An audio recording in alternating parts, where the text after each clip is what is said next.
What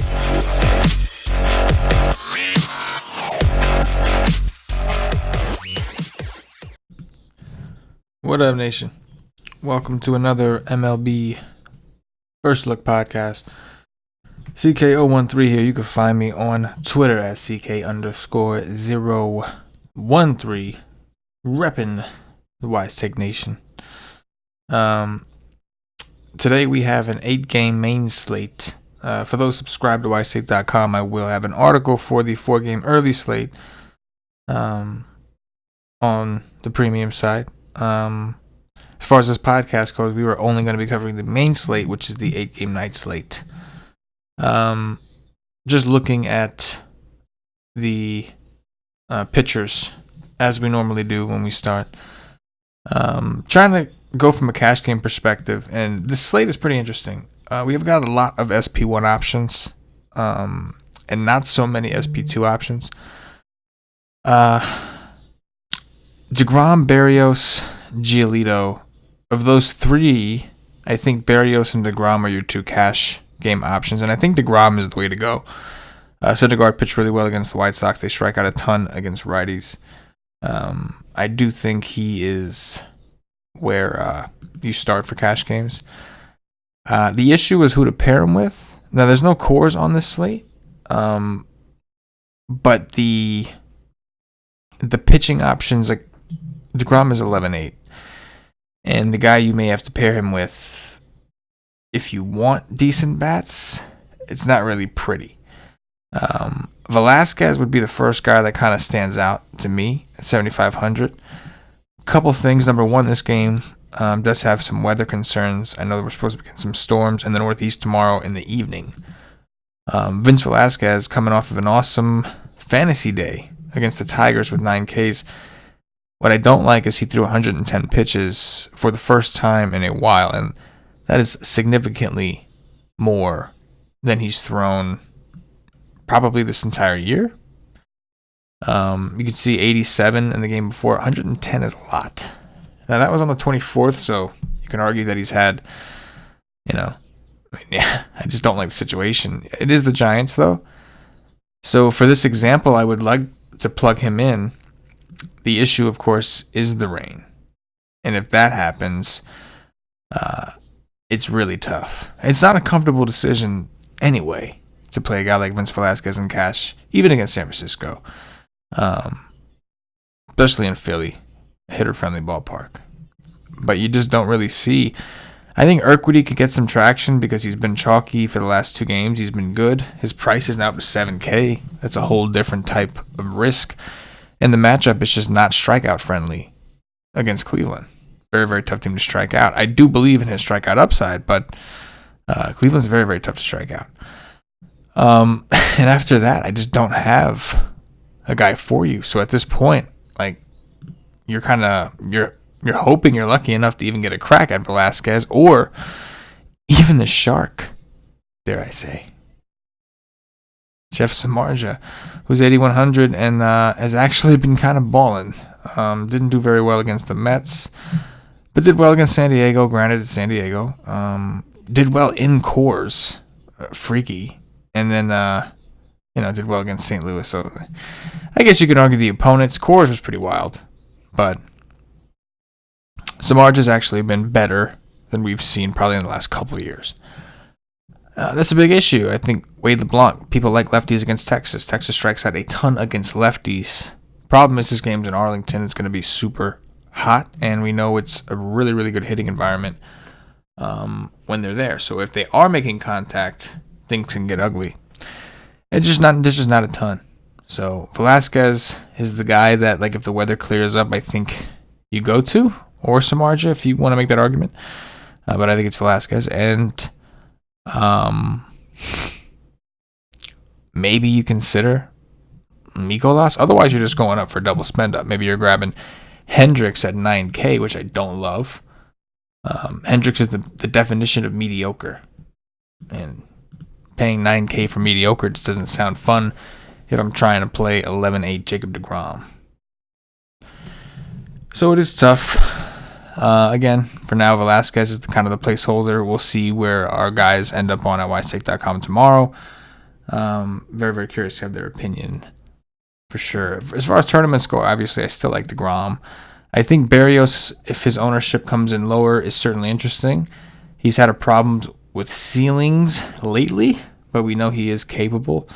And he has a significantly better park than DeGrom. The thing is, Berrios on the road, we know, can be a little bit different. His strikeouts have been down in general. So, like, you're saving 1,100, and that could be valuable on a slate like this.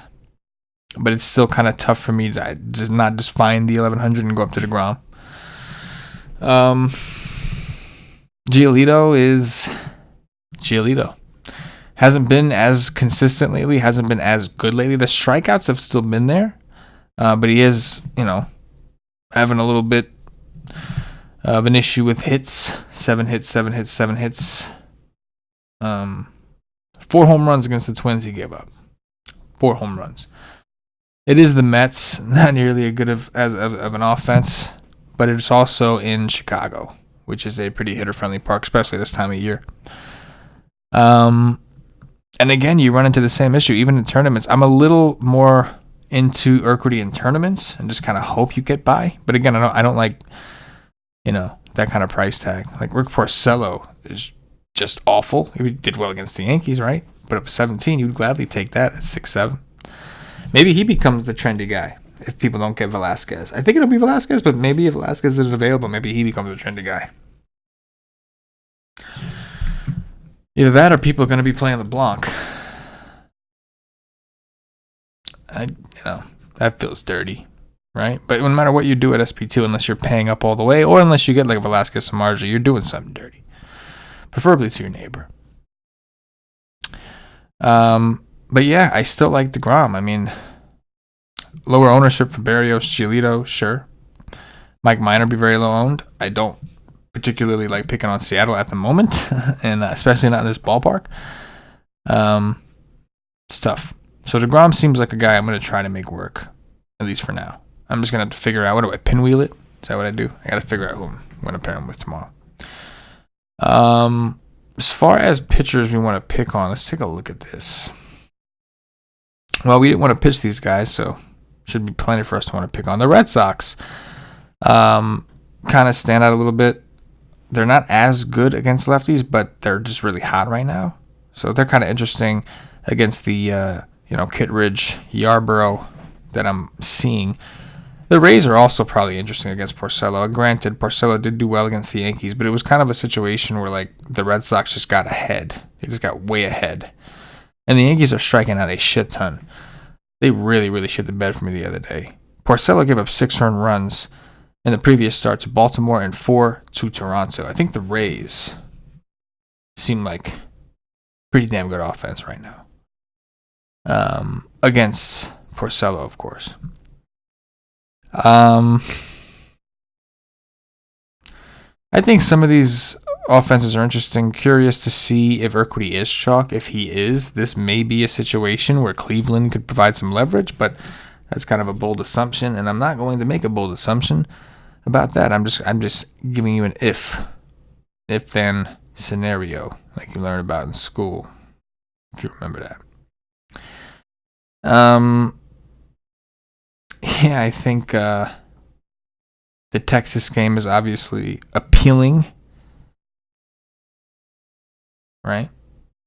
Lyles and Oakland. I kind of like Oakland, right? They're a good offense. Lyles has been doo-doo butter. Just got traded, though. You don't know how that goes. But as of right now, the Rays seem like a team that I'm going to want some exposure to. They kind of stand out. Let's take a look at their hitters.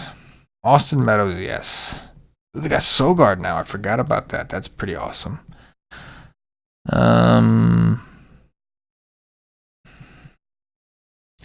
Righty on the hill, we might see Sogard make his debut. See, this is going to be difficult, though, for me to get these guys. I'm going to have to play someone dirty, like Zanino, who has just been awful, man. I love that dude, and he's been so bad. Get some Chi-Man Choi, maybe. I hope he's in there. Anybody cheap? Kiermaier's on the IL. Fam's day to day. So I should get some value if Fam ends up missing. Should be somebody that I'm missing that. Maybe like Brasio or Duffy or something.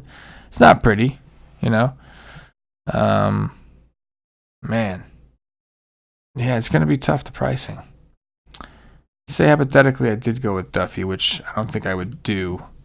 Concerned about upside. He has been playing well, but I'm just concerned about upside with him. You're really looking for the multi hits. He's not a big home run dude, and we like the home run.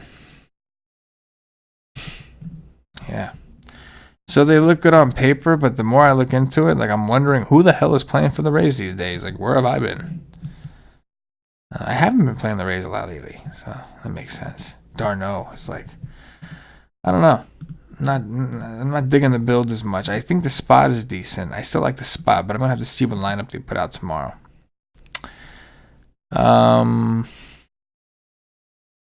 Let's take a look at Texas. Problem with Texas is they have not been as good to lefties. Most of the better hitters are left-handed. It's kind of the issue there.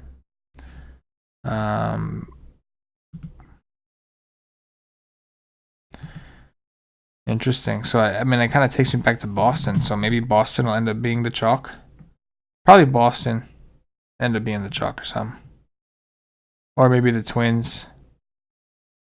Huh. Odd. Mookie Betts. JD Martinez. Devers. Red Sox are expensive.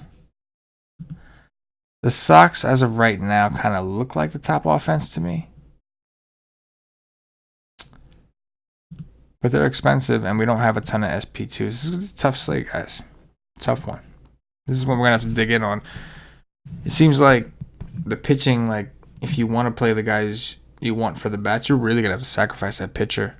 Like, it may come down to finding what team is actually the cheapest that has the most upside and just finding a way to get two higher priced guys. Unless you roll with some risk. I mean, obviously, the play in tournaments, you have no problem taking some risk. But I think that's going to do it for this portion of the slate. Very, very interesting slate. I'll do some top threes. Before I do that, I'm going to remind everybody, don't forget to check us out at wisestake.com for more Fire DFS content.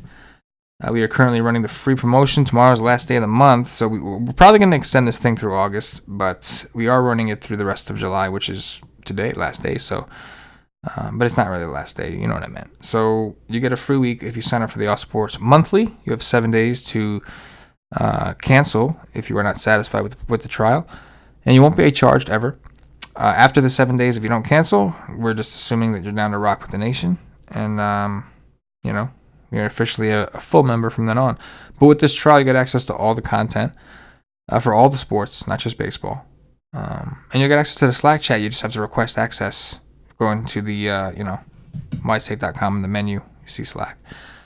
But, yeah, do that dirty. Top threes. So, I've already mentioned that Jacob deGrom is my favorite pitcher if money isn't going to be an issue, but it clearly is. After that, I guess Berrios. Clearly, paying them together is going to be very, very difficult with 34, 37 available at each position. That's not much, not enough. But those would be my favorite SP1s. Not exactly a hot take, I know, but it's a first look show. Give me a break. And I guess Velasquez for now would be the guy I prefer. But again, we have some weather concerns there we're going to have to monitor. So, things may change come tomorrow. Top three stacks. So Boston, I thought was a top offense. I do think that Seattle is interesting. I'm sorry, the Rangers. The Rangers are interesting. It's a lefty. Well, you know what? The long man is going to be a lefty, LeBlanc. And the Rangers have struggled against lefties, but they are home, and it's like 98 degrees or some shit. It's a really good hitting park. And I want to believe the Rangers. If Joey Gallo was here, this would be a much easier call. I'd be like, hell yeah, the Rangers. But with him out, it really sucks. But I'll say Texas number 2. And I'll say Oakland number 3, man. Chris Davis finally hit a home run today, I heard. 3,300 still. I heard he hit home. It's not showing yet, but I heard he hit a home run today. Let's go. Dong watch. Let's go with. I like this. Let's go with Yordan Alvarez. Number 1. Let's go to a cheaper tier and see what we can find. I can do Ryan Braun, even in the big park in Oakland. Ryan Braun against Brett Anderson, 4,200. And let me see. Let me find me a third baseman. Find me Rafael Devers, lefty on lefty, maybe. I mean, actually, I'm gonna go with Ramirez, man. I'm gonna go with J-Ram. I didn't do well against Verlander today. 0 for 3 with 3 Ks, but he was pretty damn hot before that. Let's go with J-Ram for the third. So Ramirez, Alvarez, and Braun. Sounds like a cool new law firm. Ramirez, Alvarez, and Braun. I love it. That's the Dong Watch. And that's going to do it. For myself, well, I guess, if you're watching on YouTube, click the like button, all that good stuff. For myself, the entire Wise Tech Nation, as always, good luck. Yeah.